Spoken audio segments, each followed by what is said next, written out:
Hello there, in this video I'm going to teach you how to generate consistent characters for AI influencers using Fooocus AI. First step is going to download Fooocus AI using Pinocchio AI. After that's done, you're going to launch it. Now if you've used Stable Diffusion before, you're going to be familiar with this interface. But all you're going to do is type out your prompt here and then hit generate. I'm going to be using this prompt. After pasting it in, you're going to hit generate and wait for it to generate your first image.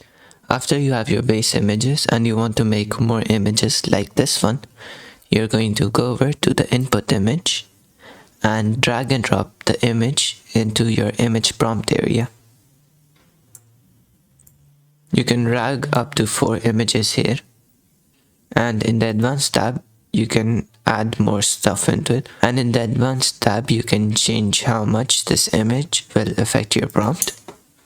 So what you're going to do now is just edit this prompt to change or vary the image a bit, and you'll get similar generations. That sums up the video. Thank you for watching and goodbye.